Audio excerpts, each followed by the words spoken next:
Now, I have been writing the Prime Minister very hard on a central promise that he made before the last election. The last election was all about a cost of living crisis. There was apparently a great need to change the government, a government that had been truly wounded by scandals and political cover-ups that we now know to be completely fake.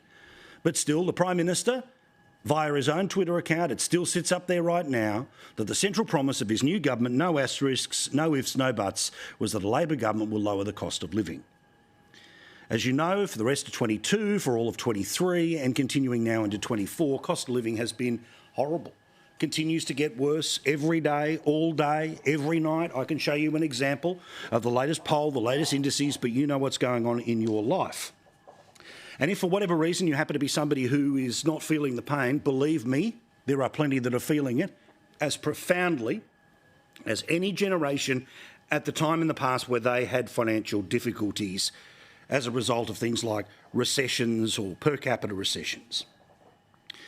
We are told to trust the leadership that have managed the front page with moving around tax cuts that are too little too late, that when they actually kick in July will only be $15 a week for people earning $45,000. And even if you're somebody earning over $100,000, again, it's too little too late. Why? Because the cost of everything has increased. This government also took away $1,500 automatic tax return from 10 million people. And they decided to tie the other hand behind your back because interest rates, of course, went up a dozen times under the watch of Albo. And while thankfully the past few months have not resulted in more interest rate rises, as I've told you before, anyone from about $500,000 in a loan to a bank to $1 million a loan in a bank needs somewhere between $15,000 and $30,000 extra dollars that they were not paying off their mortgage at the time of the last election. Now, it is always a fool's errand to pretend that the last election is indicative of what the next election will be, to fight the next election on the last election. But one thing has never changed from the last government to this government and whenever an election is on our way, and that is the serious punishment that voters will put onto a government if they are not doing enough or, even worse, are telling you that it ain't as bad as it actually is. And we get a poll tonight via the Sydney Morning Herald, The Age and Channel 9, and I'll read from their headline. Not my interpretation, their headline. Labor's vote hits new low as Australians buckle under cost of living pressures. Now again, every night, every week, every month, over the past couple of years, we have been focused on the main issue. Now, other things will come and go, like $450 million on whether or not we should or shouldn't vote for The Voice. Other issues will come and go of great importance and great seriousness, but nothing affects suburban Australia more than the government's failure to deal with cost of living. Their promise was to make cost of living easier. Put simply, to make things cheaper. Instead, everything has gone up since the day they came to office. Now, they can say that it's the war in Ukraine. They can say that it is the Middle East. But you know and I know that this government has made a whole plethora of decisions which have made the things around the rest of the world even worse. Now, Australia, like every first world country, is in the middle of a transition when it comes to the energy system. But we are doing this one too quickly, too aggressively. It is costing too much money. And the result of which has been a massive increase in power bills. Power bills are one of the main reasons why the opinion poll that I just quoted to you has seen the Labor Party's vote tank. And I mean tank. The promise of $275 off your power bill in May of 2022, of course, is more than $1,000 higher than it was when they came to office. Now, the game and the plan of the Labor Party is to simply say, we're the lesser of two evils, keep us in power because the other guys are a threat to democracy. Dutton, Dutton, Dutton, Dutton, Dutton. You've heard it all a million times before. The arrogance in their assumption is that the Teals will create such a buffer that the Labor Party has no chance of falling out of power. The question of the next government is whether or not it goes into a narrower majority, they've only got 2 seats, or most likely it goes into minority. Based off the latest news poll, that would pull about 3 seats into minority government, but that's okay. They'd be able to hold on with Di Lee, of course, a person who is traditionally in a Labor seat. They'd be able to hold on with Rebecca Sharkey. They'd be able to hold on with Andrew Wilkie. They'd be able to hold on with Helen Haines. That's 4. But the numbers that are now starting to come forward would suggest they're going to need a lot more than that, and we will eventually get to the Greens if these numbers were anywhere near an election, whenever an election will take place. Let's have a look at just how far the Labor Party has fallen in the full 12 months since the same time last year. They can't blame a previous government. This is them compared with them. 12 months ago, they had 42% primary vote. It's now 30%. That is lower than the lowest vote they ever got, which still got them into power, and only just. The coalition is up on its vote, but at 36%, it wouldn't be able to sweep its way back to power. So the preferences of places like One Nation and the UAP, again, if you vote for those parties the way you did in 2019, there's a chance of a coalition government. If you spread them around and go 50-50, Labor definitely ends up in the minority. Of course, we add the Greens to Labor, but still, that is 7 points clear of 50%. Which means we have to start now looking into the independent vote, which is growing and presumably has a significant portion that would end up going back to the Labor Party. Now, whatever is left with other, again, if that other is parties that are known to you, known to social media, but not known to the national discussion on the centre-right, well, again, that could help the numbers and what is going to be a particularly interesting election. Now, the Resolve organisation, when they put their poll out via Channel 9 on TV and those 2 newspapers, they include comments from focus groups that helped inform their decision about where the primary vote is of the major parties. These are some of the negative comments about the government, and geez, don't they marry up with what we've been saying for a long period of time. Labor are making a lot of mistakes. They're not listening. There's too much immigration and the cost of living is too high. We need change. Also buried inside these numbers is validation for how regularly I have been talking about cost of living. And I know there are people that send me emails saying, oh, again, every night. Yes, every night. Because millions of our fellow Australians are really in trouble. And even the Channel 9 newspapers via this poll show that the problem is getting worse, not better. Repeat, worse, not better. The central question that they asked was, if you had a major bill of a few $1,000s, would you have trouble paying it? The blue is yes. The yellow is no. You can see that in July of last year, it was 51% of people who said yes.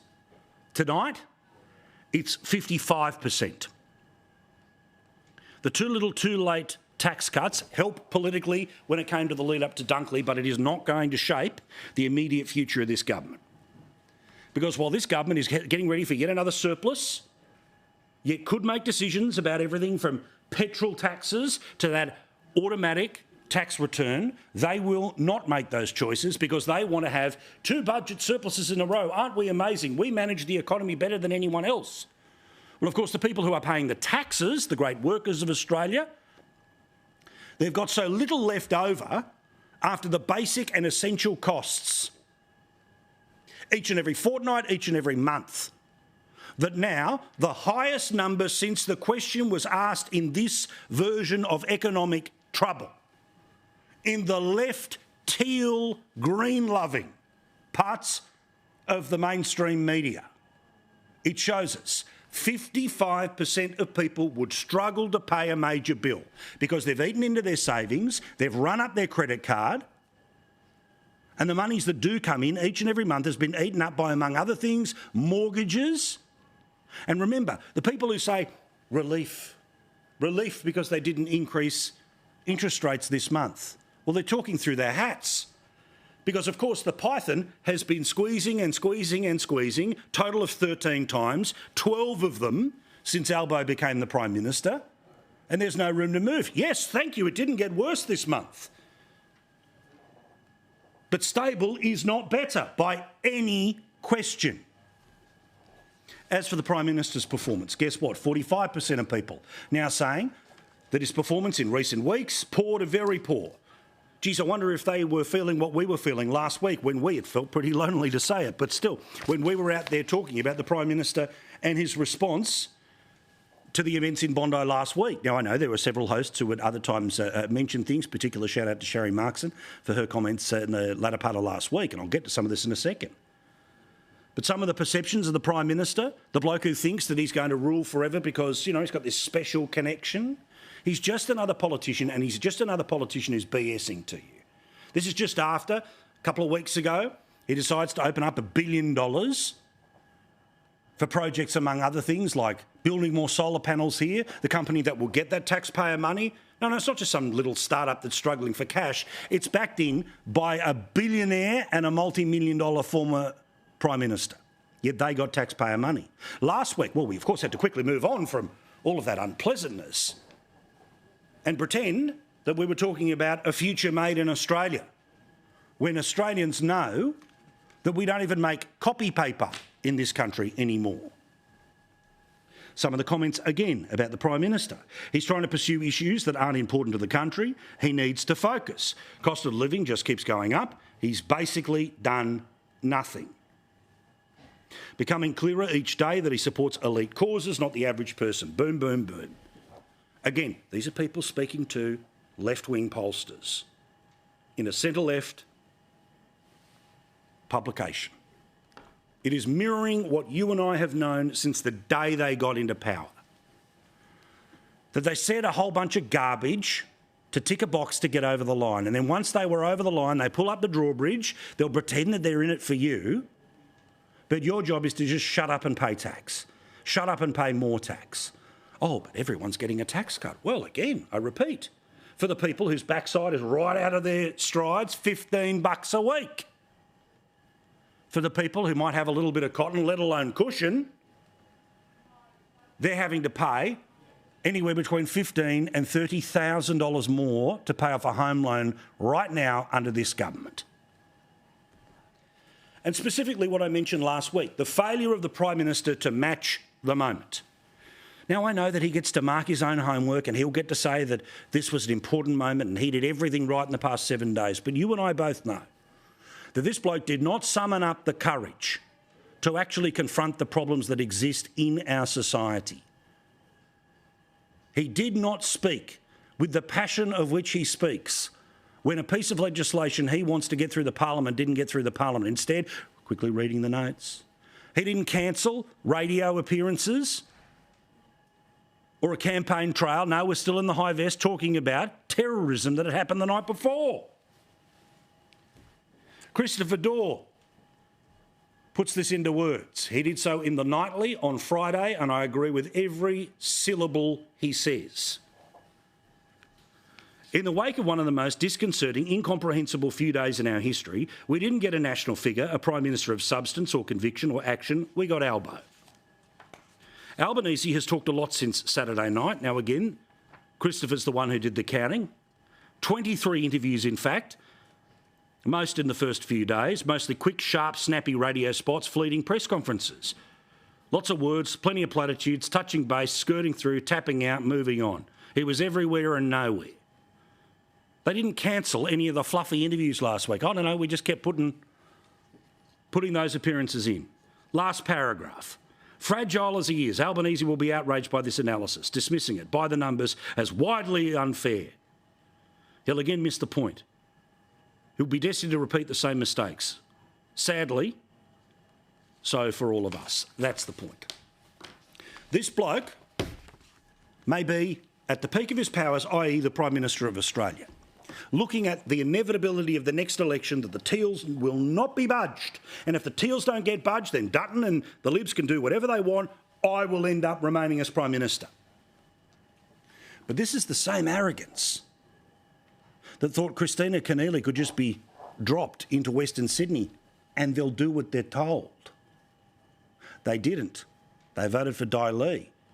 And yes, Dai Lee and several other crossbenchers may well be the ones necessary to putting them back in a minority and essentially putting them in a position where they get to tell the government what to do. It'd be good when it comes to Dai Lee. but not for most of the rest of them. It'll produce a more left-wing government, and that most likely produces even worse results for the Labor Party years down the track. But let's just focus on where we are today. They could cut petrol taxes tomorrow, but they won't. They could put back the $1,500 automatic tax return that you got for 2 years during the COVID pandemic, and now the financial situation, according to many, is just as bad as the worst days of that. They could put it back, but they won't. They could remove the extra taxes that they've put on the transportation industry, but they won't. They could decide to slow the transition from what works to what maybe will work into the future, but they won't. They'll just keep pouring money into it. Instead, what they'll do is you won't see any of this money on budget night because it's all off budget. When it comes to Bowen and one policy in particular, it's just $60 billion. Just $60 billion. Well, the amount of money that they're saying they're going to spend on defence, oh, it's massive money, over 10 years, into the never, never, you've only got to vote for us 3 times and then you get the money.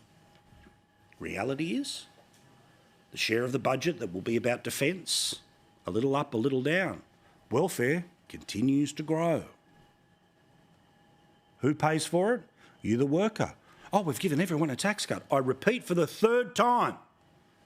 Too little, too late. Good to see the polls are now starting to actually match what you and I have been feeling for a long time. This bloke ain't up to it, and his government is full of show ponies.